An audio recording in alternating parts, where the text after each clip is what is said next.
State of Tennessee versus Brad Depew.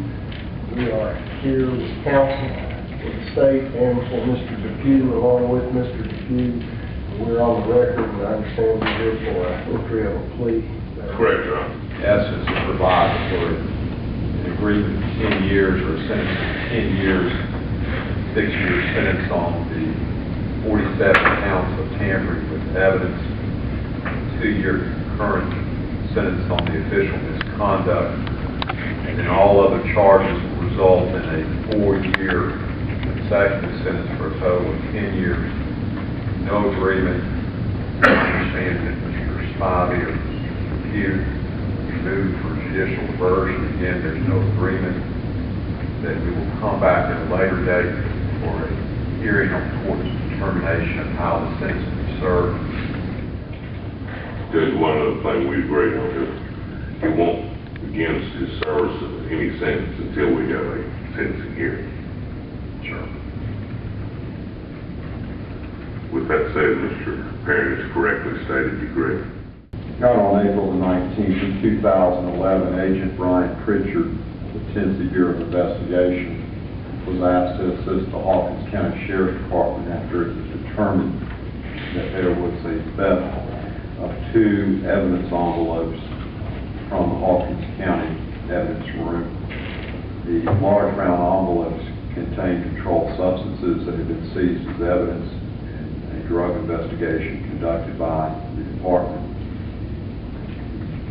The initial investigation revealed that there were a number of brown envelopes that were discovered in the Hawkins County Sheriff's Department evidence room that had been tampered with to the extent that they had been cut open and evidence removed. Later during the same shift, Agent Pritchard was able to determine by pulling surveillance video from the Hawkins County Justice Center that at approximately 1:45 that same morning, he saw the defendant, Mr. Depew, park his patrol car, enter into the interior evidence room of the Hawkins County Sheriff's Department by use of some type of instrument. And again, later would find pry marks that were consistent with the use of a tool or implement to make entry. The surveillance footage showed Mr.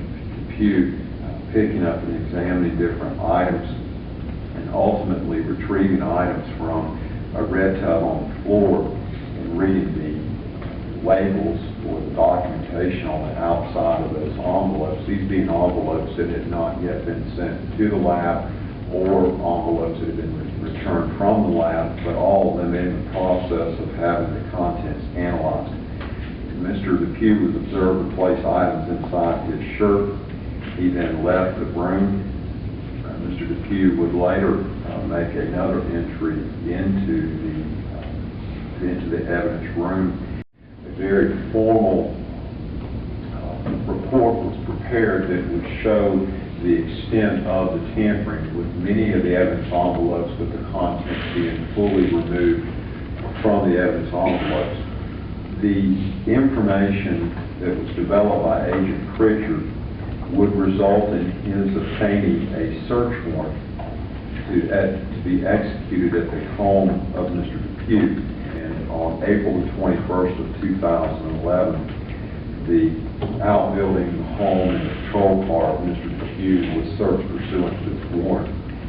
Found through the searches of those 3 locations was first a Tennessee Narcotics Officers Association bag with 24 evidence bags, numerous other evidence bags, plastic baggies containing white powder residue, straw, a number of unknown pills, digital scales, other glass pipes, residue, a number of other evidence bags that were found throughout the search of these 3 locations.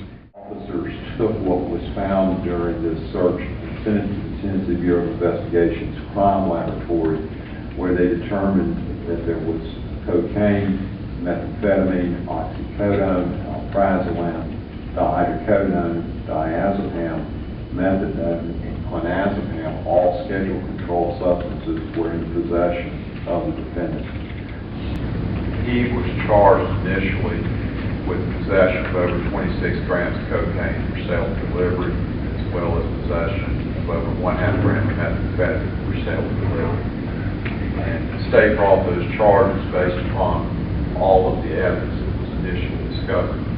But in my discussions with Mr. Spivey, those discussions have led me to believe a more just charge would be the possession charges based upon the fact that Mr. Depew is prepared to say, it's reflected here in the last paragraph, that Mr. Depew became depressed. His depression led to unauthorized use of medication. It was not prescribed to him, and with this unauthorized use of medication, that he took action in this case. You were experiencing depression at the time all this occurred, and you began using medication that wasn't prescribed for you? Yes, sir. And your use of the unprescribed medication resulted in your actions in this case, including the burglary and the tampering with evidence and the possession of the drugs? Yes, sir. And the thefts? Yes, sir. That's sufficient, gentlemen? Yes, it is. Thank you. All right, so Mr. Depew, you're familiar with all the offenses listed in your plea agreement. How do you plead to those? Guilty or not guilty? Guilty, Your Honor. The court accepts the plea, takes the plea agreement under advisement, and we will reschedule your case for further hearing with regard to sentencing. We had a trial date, Your Honor, actually November 10th, trial date November 26th. Yes, sir. Mr. Perrin, do you think that might be available to you? November the 26th would be fine. You want to just leave that on and leave that as our hearing date? Yes, Your Honor, I would like to do that, please. Pending that, Mr. Depew, you'll remain on your same bond, and any conditions we might have imposed will remain in effect. Thank you, Your Honor. Anything else we can do? No. Probation is possible.